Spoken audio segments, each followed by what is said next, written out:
Good to see you. Good to see you. Sorry, next for some reason it wasn't sending the connection, and I was expecting. I don't Okay. know. That's okay. It Yeah, happens. yeah. Claudio, All right. can you Yes. talk a little bit about you and about Seven Migration? All right. My name is Claudio Garzini. I'm a registered migration agent and director of Seven Migration. Seven Migration is we have offices in Perth, Adelaide, and we also have a representative in Sydney. We have been in the market for over 5 years, and Information Planet is our major partner in education agencies. So we are happy to be part of the group and help students as well to achieve their dreams. Cool.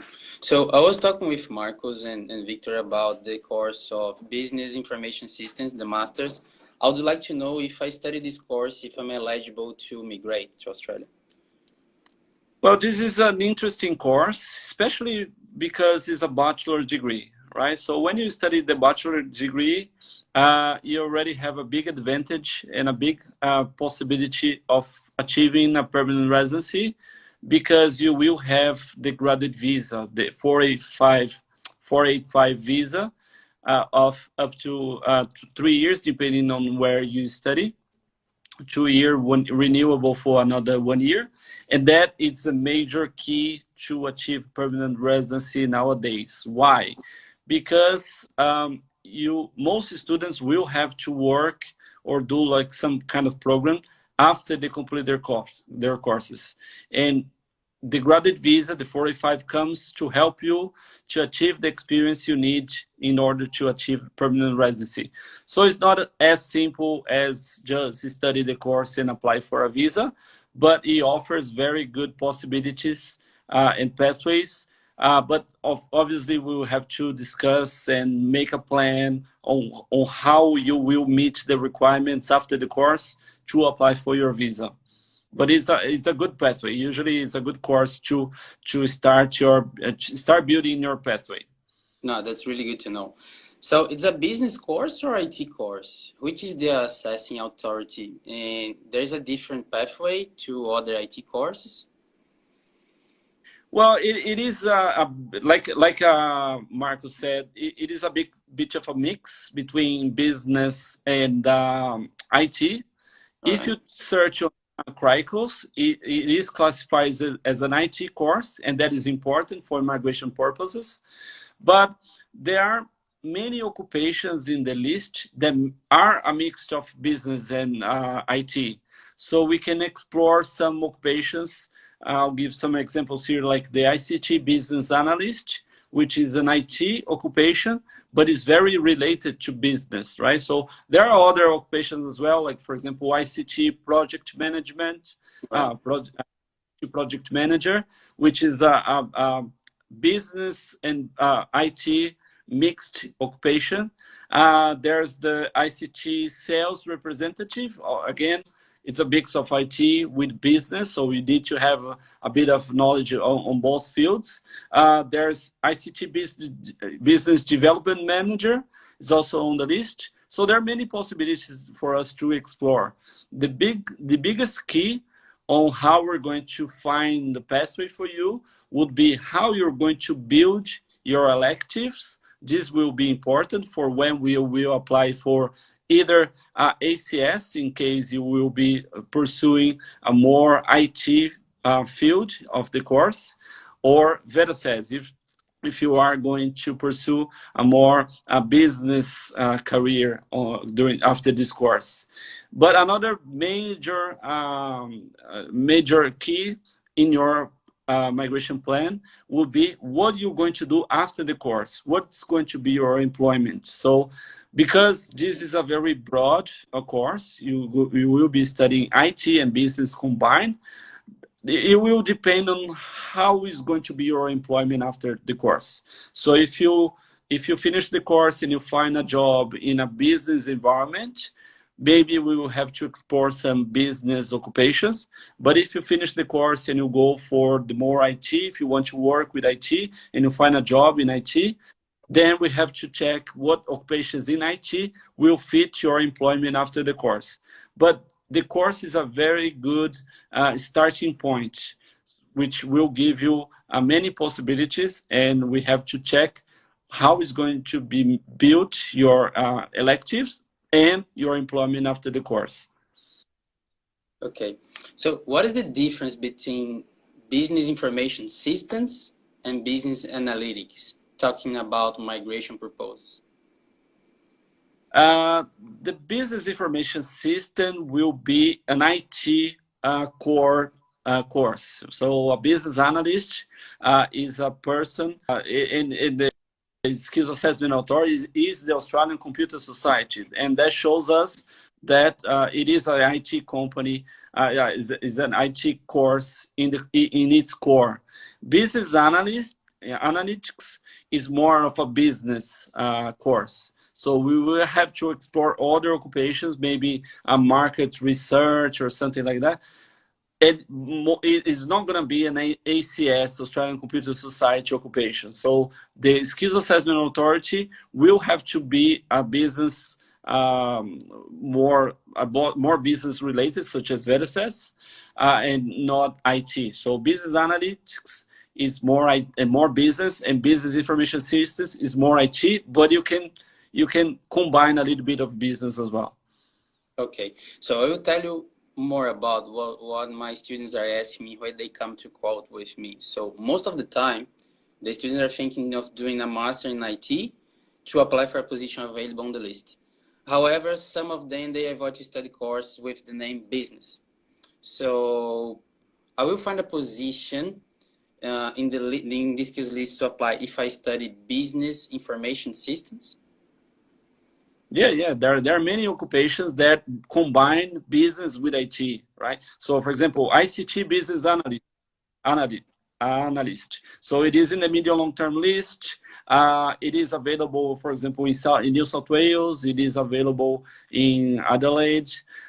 So it is an IT occupation, but you need business skills because you're going to be talking and discussing business with the companies to install or to create a business system. So a business IT system. So you need knowledge of business. ICT project manager.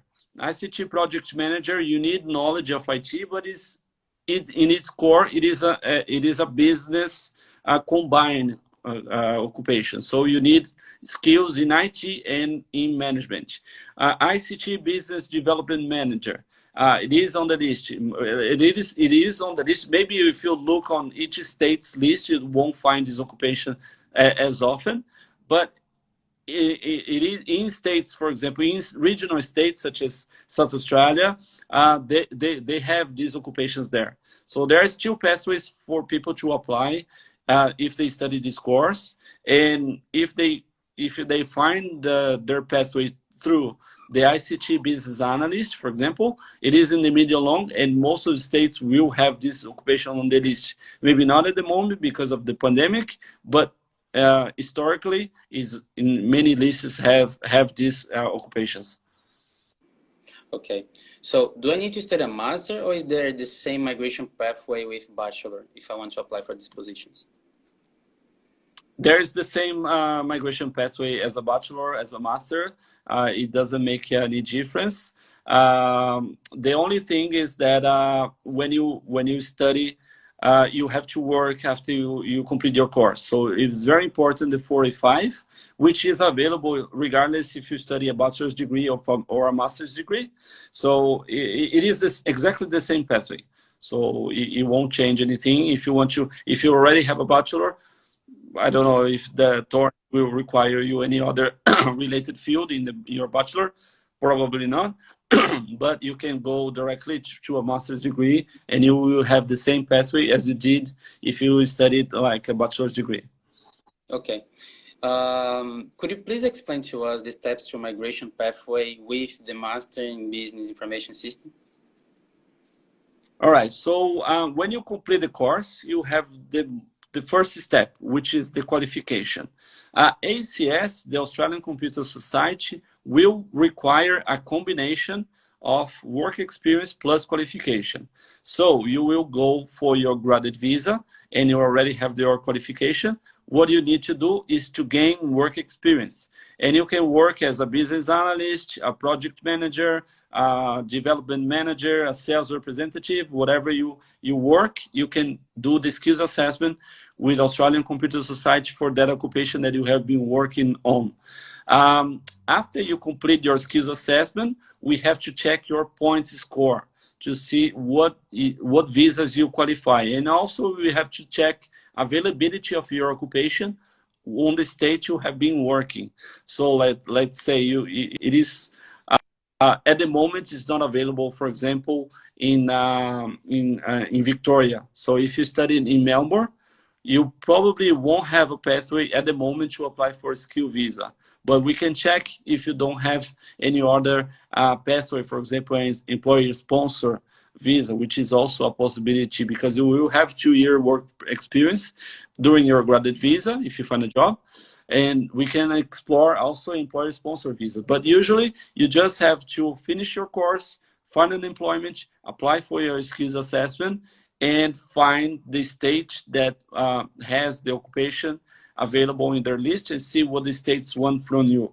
At the moment, for business analysts, New South Wales has the occupation available. So if you are working, if you studied and you have been working in your field as a business analyst in New South Wales, you might be able to apply. Of course, it is very competitive in New South Wales, but you still can apply. South Australia also has. So if you have been studying in Adelaide and you find employment after your course is complete, you will probably be able to apply in South Australia. So do you think it's possible if I get 65, 70 points to apply for in South Australia? In South Australia, yeah. They are not making when they want more points. They say at the moment, because the list started last week, they are making every occupation that I checked so far, they are only requiring 65 points. As soon as the occupation starts having too much applications, probably the state will raise the point score required. So if you're starting to study now, keep your mind that you will need 65 points, but maybe at the end of your course or at the end of your work experience, when you are finally eligible to apply, you might need a higher point score. But then we can study how you can raise your point score with better IELTS or more work experience. We can check other ways for you to reach the point score you need to apply. Okay, so just making clear for who are listening us, I need to work in IT or business IT field after my graduation in a 485 visa, right? Yes. There's also a program called a professional year, which IT professionals can undertake. So they undertake a 1-year professional year, which is kind of a internship for 1 year. And that also qualifies for ACS. So they can get a skills assessment from ACS if they do the bachelor's degree. And during their graduate visa, they do the professional year. So they get the skills assessment. But then we have to check if the state is not requiring you to work, because maybe the state will say, okay, you've done the professional year, you gain 5 extra points, but I don't accept professional year as a work experience. I need you to be working in your field. So okay, it's very important for people after they complete the course, before enrolling in a professional year, which will cost you money and you won't have any financial return. It's very unlikely we will have some financial return from the work you will be doing. Is a smarter way to try to find employment, because you gain the same 5 points, you gain money because you will be working, and you will probably meet the requirements the state will ask from you. So, for example, South Australia now, you have to be working in your field. Professional year is not enough. So it's very important that you leave professional year just if the state is okay with that. It might not be. Okay, so let's gonna use Victor's example.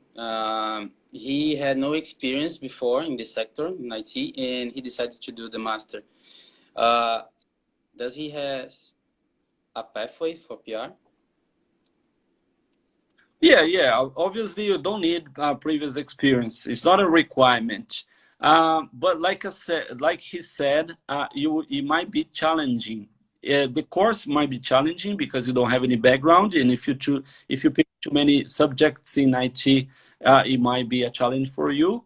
And also, if you need to find employment, and you will probably need to find employment after you finish the course, because you don't have a good resume, you don't have a good background, you don't have too much work experience, it might be difficult to find employment because you are a recent graduate, you are a master's graduate, but you don't have any work experience in the field. So it might be challenging. But it's totally possible. I know many people that finish the course and they get a job. It's just a matter of finishing the course. You have one of the big advantages to find work in your field, which is the graduate visa. Many people are qualified, they have experience, they have the qualification, but they don't have a visa. They only have student visas. And when companies call them, they say, okay, I cannot employ you because you have a work limitation. You can only work part-time. Because you have done the graduate visa, because you have done the master's degree, you have the graduate visa, and during the graduate visa, when you call an employer and say, I can work full time, this is already something that he will consider maybe in hiring you. So if you do find employment after you finish your course, your chances of applying for skill visa or employer sponsor visa will increase very much. So it is the key of the whole course is to find employment after you complete the course. Okay, so do I need an employer to sponsor me, or can I migrate independently? You can migrate independently. You always need a sponsor. If it's not not a sponsor, a nominator. If it's not a company, it will have to be either immigration through the 189 as a business analyst, because it is in the medium long-term list, or it is going to be the state. Because the 189 is very competitive nowadays, I would recommend you, most students, and they won't have much experience after they finish the course, to go for the state if they don't want to be sponsored by a company. So we have to check each state if they have the occupation you will be working on and what they are requiring. At the moment, South Australia is definitely the best option. They have all the possible occupations that the course might qualify students for.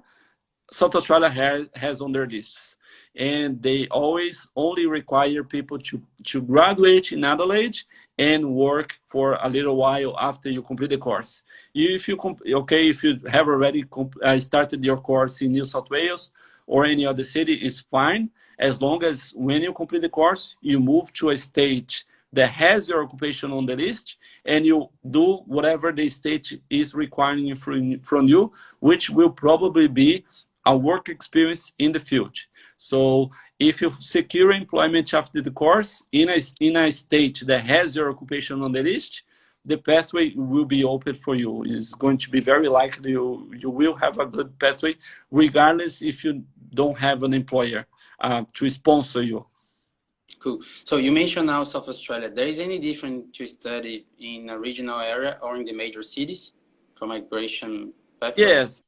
Yeah, for example, South Australia will always benefit students from South Australia. So if you study somewhere else, you won't have some of the advantages that South Australia is offering to their students. So for example, if you study somewhere else, in Brisbane or New South Wales, for example, and you want to apply to South Australia, you will probably have to move there during your graduate visa, work for 12 months, and maybe they will only invite you on the 491, which is the regional provisional visa, which will take you 3 years to get from. Yeah, if you study in South Australia, you won't probably need to work 1 year. Obviously, you need to work because of ACS, But like, let's say if it was another occupation, maybe 3 months working there would be already enough for you. And also you gain more points when you study regional. So if you study in South Australia, you get 5 more points in study compared to Brisbane or Sydney. Cool. And how good should be my English? Um, if you are in New South Wales, your English has to be pretty good because it is competitive. Depending on the people's age, I will recommend either a 7 on 8 on IELTS, proficient English or superior in English, because it is New South Wales. In South Australia, they are only requiring competency at the moment, but I would expect them to raise to superior very soon because many people are applying, and when they starting out of positions available, they might raise the IELTS score just to make it more difficult and select more the applicants they are going to be inviting. And for you to work in your field, for you to work, 7 on IELTS is very important, especially because you won't have too much experience. So we might need a better English score. So I would recommend everyone to at least get 7 on IELTS, proficient English, 65 on PTE. Okay. And how do I know if I meet all the requirements to apply? The requirements will be many, actually. We have to check the requirements from ACS. We have to check your point score, and we have to also check the requirements from the state you will be applying for. So we have to discuss ACS, because you are doing a master's degree in IT in Australia. ACS will not be a challenge for you. It's all the matter of finding an employment after your course and working for at least 12 months. It can be part-time. So if you don't find a full-time employment, if you only find part-time employment, for 12 months of the course, you're okay with the ACS. Then we have to check your point score. This is going to be individually for each applicant. We have to discuss and check your age, qualification, experience, and English score, and if you're married or not. And also we have to check what are the requirements for the stage. If the stage has your occupation on the list, it is already a big thing. Now we have to check with the state what they want. They want you to work in the field. They want you to have studied in the field. Each state has different requirements, and we have to discuss on an individual basis where you study and what you have to do to meet the requirements from the state. Okay. And how much do I need to save to get my PR? The good news for IT professionals is that ACS is cheap. ACS only charges $500 for the skills assessment. It's much cheaper than any other skills assessment authority. So it is a good start, just paying $500 for the skills assessment. Obviously, if you're doing through a migration agent, and the migration agent will charge their own fees. But then we also need a graduate visa. Graduate visa is also not very much in price. If you apply by yourself, you don't have anyone else in your visa, it's $1,650. If you're applying through a migration agent, they will have their own fees. If you are including family, it will be more expensive as well. After you complete your work experience, if you are applying for the state, depending on the state, some states charge $300, some states charge $600, some states don't have any other fees to invite you. Again, if you're applying through a migration agent, they will have their own fees, and the visa, the permanent visa, skill visa, it will be $4,045 for the main applicant and $2,025 for the secondary applicant. It can come up to $10,000 if you are applying through a migration agent. For the whole package, probably $10,000 after you complete the course. So this one we can pay happy, right? When you get your permanent residency, don't worry about the money anymore. You will be a permanent resident of Australia. You're going to have a good position, work in a good position, PR. Okay. Claudio, thank you so much. Yeah, it is IT, so you have a good salary. Most IT salaries nowadays vary from $80,000 to $130,000 per year. So it's pretty good salary. So $10,000 for the visa is not very much. Okay, this is really good. Claudio, thank you so much for your help. I believe many people like what they listen today. So guys, just to let you know, if you are interested to study this course, come to Information Planet, talk with us in all Australia. We're gonna help you, and then Claudio after that is gonna help you guys to achieve this desired PR. Okay, Claudio, thank you so much, and see Thank you you. soon. See ya. Bye.